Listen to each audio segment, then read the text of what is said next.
So we're now working on the standing straight leg hip circles. You're going to have your feet apart, sort of like a wide triangle. Imagine you've got headlights on the front of the hips. So this whole movement we're going to do, these headlights are facing forward. Your hips are facing forward. We're not turning the hips to face any other direction, facing forward. So the first movement will be forward and back. So you push the hips forward, you're going to feel it down the front, and then you gently push the hips back. You can lean back with the hips as your hands come forward. Hips then push forward, headlights are staying straight, the butt goes back, keeping your legs straight. You're going to feel that in the hamstrings. So as you come forward, you feel it through the front of the hips. As you go back, you'll feel it in the hamstrings. Come back to center. The two other positions is side to side. So straight legs, I'm just letting my hip go out to the left, and I'm feeling that on the inside of my groin, inside of my leg. The headlights are staying forward. I'm not twisting. Hips out to the left. Now to the other side.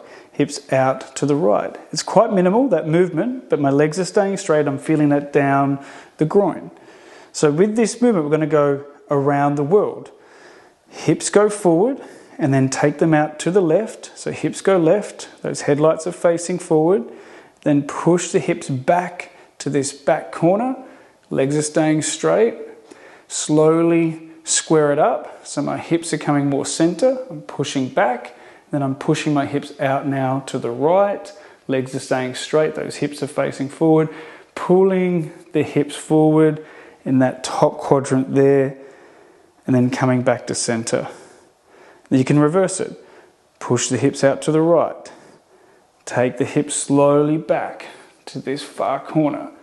Then I'm squaring my hips. Legs are staying straight.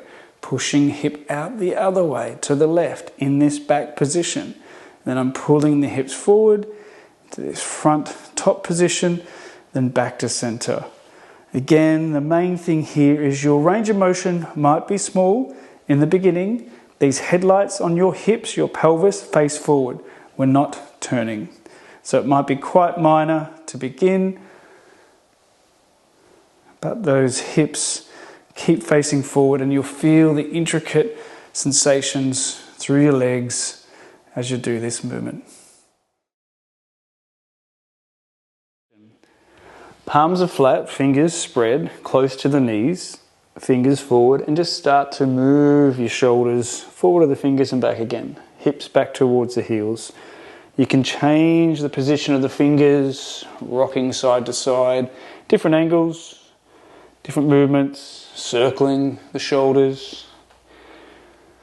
And eventually you'll get to a point where maybe you can turn the wrist forward, fingers back, leaning back there. Maybe the hands can come beside the legs, inside the legs, if it feels too intense. 5 to 10 repetitions, and then just holding for 10 seconds there. Breathing. Softening through the shoulders, the face and jaw. Fingers forward, and then we'll flip it the other way. Back of the palms on the floor, either both at the same time or one at a time. Wriggle the fingers. Maybe you can straighten the elbows more. A lot of the time you might need to support with the other hand doing these elbow circles or elbow rotations. Both sides. And then at some point, after wriggling fingers to each, or thumb to each finger, leaning back, elbows rotated, I'm leaning back, getting a deep stretch through the extensor side. And then release that. Same for the other side. Elbow rotates, trying to keep the back of the hand as close as I can to the floor. Wriggling fingers if you can, thumb to each finger, and then slightly leaning back, just to get that deep stretch through the extensor side of the arm. And then we're done. So the quadruped tail wag. You may need a cushion under the knees. We're going to start in that quadruped position, hands under shoulders, but we're going to bring the knees together. And then all you're doing is lifting the feet with the feet squeezing together, and you're moving your feet side to side like you're wagging your tail. My spine at the moment is quite neutral, but you can arch the spine down and practice that way. Do it slowly. I can feel that more through my outer hips as I go side to side. The other option, neutral or curving, doming the back, seeing how that feels. It will work subtly on different areas, and you may even feel comfortable moving down and up and down as you go side to side. Again, you're grinding your knees into the floor, so it's good to have a cushion on the ground as you do this. From behind, rather than having knees apart, my knees are together, my feet lift up, knees together, and I'm windscreen wiping the feet side to side, whether the spine sinks down, neutral, or up high. You'll feel it work the spine, a bending sideways or lateral flexion as you move those feet side to side. It subtly does this with our spine as we move side to side.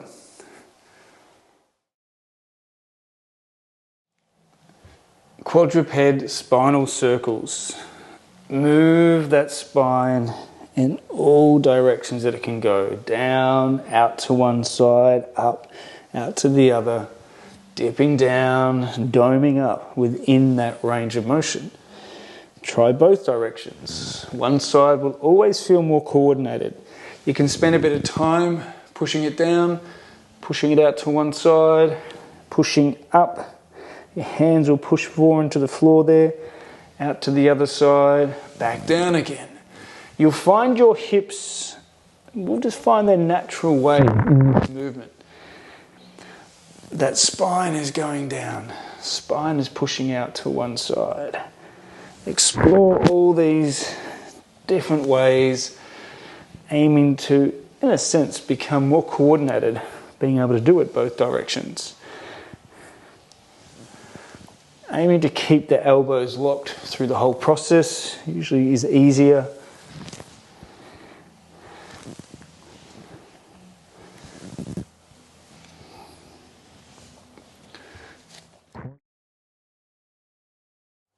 Frogger stretch. So with the frogger stretch, some of you may not like this at all because of the shape of where the knees are and the feet. You can still get a groin stretch where I've taken my knees wide, my toes together. You may also want to have a cushion under here just to protect the knees, the sides of the knees. My knees are wide, my toes are still pointing together. If I bring my hips away from my heels, walk my elbows forward, maybe the knees slide further apart. For me, that's a good groin stretch, and I can rock forward and back here. The difference here is your feet are flat and there's no turning of the ankle. Now, with my ankles, with the frog, the idea is to turn your toes out. Some people's knees and joints won't like this and won't want to do this. So if it feels any kind of pain inside the knee, stop it, don't do it, come out of that shape. Just go back to the one where your toes are pointing in. So my feet are turning out, that frog stretch, and then I'm just gently trying to move forward and back, seeing where my limits are. And you may even need to change the positioning of the feet. Maybe the legs can slide further apart, maybe the feet need to be closer in, even though they're turned out, but there might be a different position that works best for you. The idea here is we find that position where you feel the stretch on the inside of the legs and also on the outside as well. You don't want to feel any discomfort in the knee, no sensation in the knee at all. And I'm just gently coming forward and then pushing back. If at any point there is discomfort, come out of that shape. So here, my limit of pushing my hips back. Sometimes, usually the hips over knees will be enough, but I'm able to push back a bit further. Maybe my knees can go wider. Maybe my feet can go further out. And with my feet further out, toes are turned out, slight movements, 3 to 5, and then just even holding, pushing my butt backwards, feeling that deep through all the inside and outside of the hips. And coming forward. To come out, you slowly bring your feet back in, maybe the toes are pointing in, then gently step the knees, pull the knees in, and sitting back. Just to rest there. It is quite a deep stretch. From behind, My knees are wide. The first easy, gentle position is my toes are just pointing towards each other and I'm moving forward and back. Knees are sliding a little bit wider each time. The frog stretch is where you turn your feet out. The ankles shift, those toes point out. If that doesn't feel right in the knees, then stop, come out of there. Maybe you can pull the feet closer in, maybe the feet can go out more into that frog position. And then from here, I'm just moving slowly forward and back. I don't have much movement here, but I'm able to move back. Then even just gently hold as I'm pushing my butt back. I'm feeling that work, basically compression of the joints. And then I'm coming forward to safely get out. Again, maybe the heels were closer, maybe they were apart. I bring my feet back in. I take the weight on the arms. I move my elbows back. My knees gently slide in. It's quite a deep, deep stretch. And then I just rest.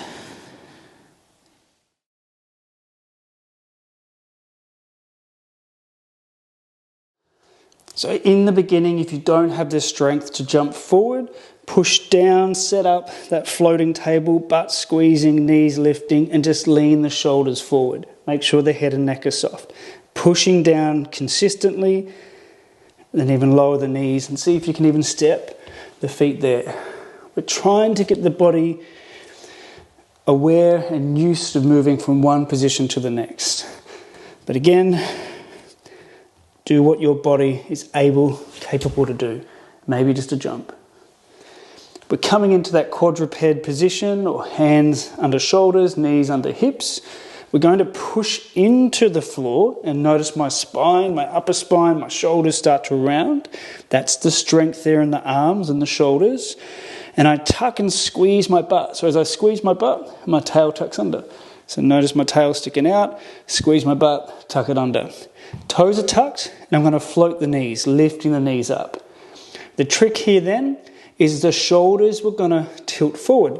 As my shoulders come forward, I start to take the balance there and slide my toes forward. Eventually, some of you will be able to hop the feet forward into the squat. If you need to take it slower, obviously do what you can. Always make sure the neck is relaxed, especially as you come forward. So setting up again, hands under shoulders, knees under hips, push down to around the back, squeeze the butt under. Notice my neck, I don't want to be cranking it back. Just even move a little bit just to soften and relax there. Toes are tucked, lift the knees. Pushing down actively, curling the upper back. Take my shoulders forward to redistribute the weight, and then eventually I might be able to slide my feet. Some of you will be able to even get the feet off the floor and hop up. Obviously make sure you don't hurt your toes as they slide forward. Then you can even try and move into another one further along. This does require a lot of strength. So even at the beginning, setting up, pushing down, squeezing the butt, tucking the tail, lift the knees. Even just leaning forward there is taking the strength may be enough. And then if you can, step the feet one at a time, or maybe you can gently hop. Be mindful of the wrists as well. They do take a lot of our body's weight in doing this one. Basic frogger. It's a transition from the squat. We bring our hands forward, we shift our weight forward, shoulders come over the hands, and then we pop, jump into another squat. Hands come forward, shoulders over wrist, pop, coming forward.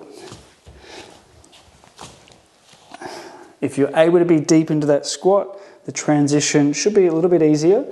If you're up higher, you'll still be able to achieve this. Your hands will come forward, shoulders move over wrists, and you gently hop forward. Frogger. Make sure you don't lose your balance.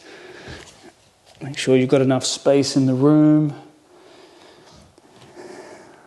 Squat, hands come forward, lifting up, the heels come off the floor, shoulders over wrists, popping forward. Hands come forward, leaning forward, shoulders over wrists, my heels lift up, and then I take the weight into the hands as I pop forward. Basic frogger.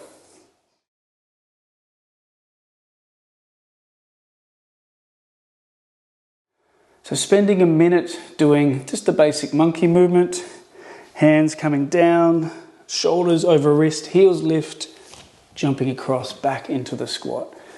Going both ways, practicing for about a minute. Make sure the wrists feel safe as the arms come down, the heels lift, shoulders over wrist, hopping across. So if you're finding over time that you lose the ability to do this, go back to the basic monkey prep tutorial there, and then come back to this tutorial.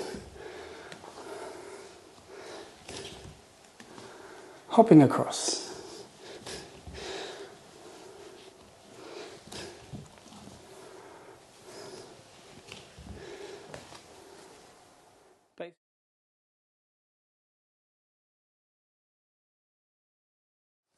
So practicing the basic frogger for 2 minutes. You're in a squat. You're transitioning forward into another squat. Hands come forward, shoulders move forward over the hands. My heels lift, I'm popping forward. If you forget how to do this, go back to the tutorial for frogger. You may even be ready to jump back. So you take weight into your hands, shift the body weight forward, feet lift, and then gently jump back into that squat. Hands come close into the body this time. You push down into the floor. My butt lifts up. Gently hop back. You'll find a way that works for you, always making sure your knees are safe. You can go forward and back or just practice forward for now.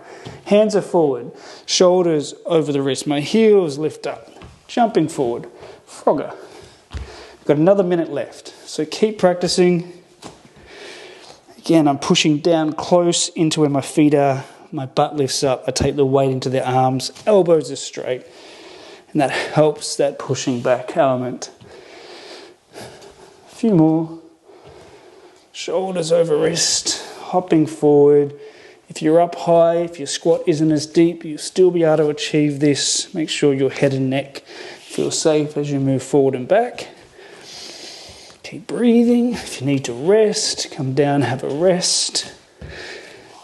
Go for another 30 seconds. So again, wherever your body's at, see if you can achieve this. If you don't feel you're there and ready yet, that's totally fine. Even just practicing moving from squat, hands forward, lifting up, and maybe even stepping the feet forward. There's always ways to break this down. There's always ways to do it safely for you. Frogger. Moving from our flexion, folding forward, hands on the floor to lift up the hips, coming into cobra, slowly letting the hips fall down to the ground. Hands pushing into the floor actively. Inhale to come away, exhale to hips back. So you decide the movement with the breath.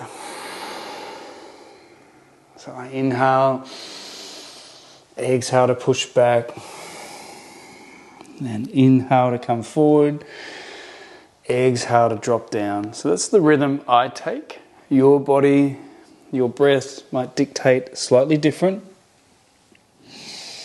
What we're aiming to feel is this spine bending one way and then bending the other way.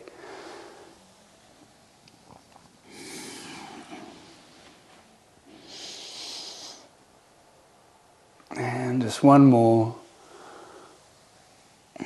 So again, I inhale, exhale to drop the hips. Maybe you're holding for a little bit longer. And inhale to come back, and exhale to fall back into that flexion.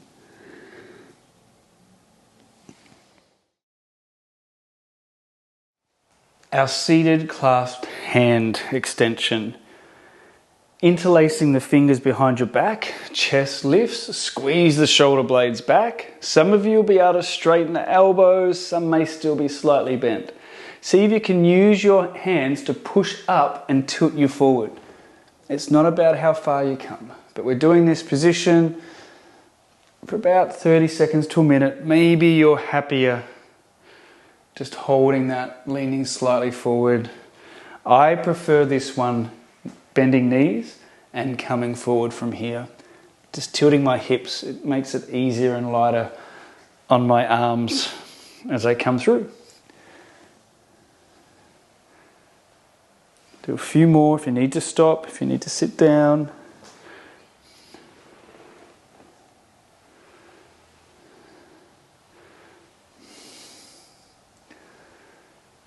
As always, everyone's joints will be slightly different. Some of you will be able to come quite deep forward with the arms in the air. As you can tell, my hands are still quite low. Getting them up in that position, I find quite difficult.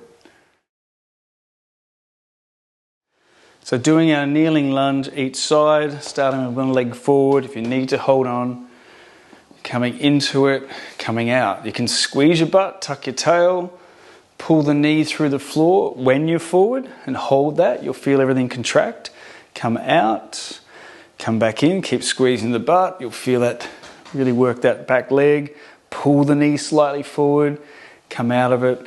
Around 10 times. After around 10 of this mobility movement, we're going to just stay in that shape for around 10 seconds, 10 to 15 seconds. Even adjusting whilst we're in it, lifting the chest, squeezing the glutes harder, pulling the back knee forward, breathing. And let everything relax, let it all soften. I sometimes like to go that little bit deeper, just to get that final deeper stretch with the glutes softened. Glutes have now backed off. Other side. Other leg forward. I like to keep my back toe tucked. It gives me a bit more deeper stretch through the quad. So moving forward and back. Glutes are on, leaning into it. Maybe pulling the knee slightly forward to begin. To come out of it. Knee comes forward as I pull out. That just activates this leg a little bit more. So a few more. So around 10.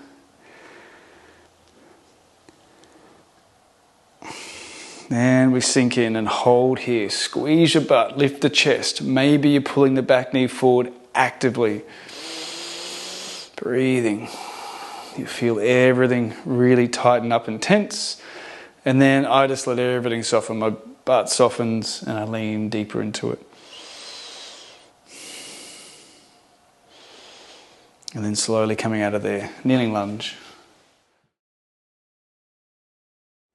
3-point bridge. So around 30 seconds each side. Whichever hand you're starting with, the fingers are turning away on that angle. Shoulders over the wrist, so as you push down, the hips lift. Some of you will be able to go straight into that higher hip lift. The hand over the head, following the thumb. Maybe you need to come down. You can do it sequentially, lifting up, looking over, coming back down. For those that aren't there yet, maybe you're lifting the hips up, coming back down, lifting up. Maybe the arm goes up. One more, wherever you're at. And we'll change sides. Other hand, fingers pointing away, close into the body, so the shoulders tracing over that wrist. Push down to lift the hips, testing the joints to begin. A few times, maybe you can go straight to it. Depending on where your body's at with flexibility, range of motion, never try to rush ahead to that next deeper progression if you don't feel comfortable or safe. So one more, wherever you're at. And then coming back down.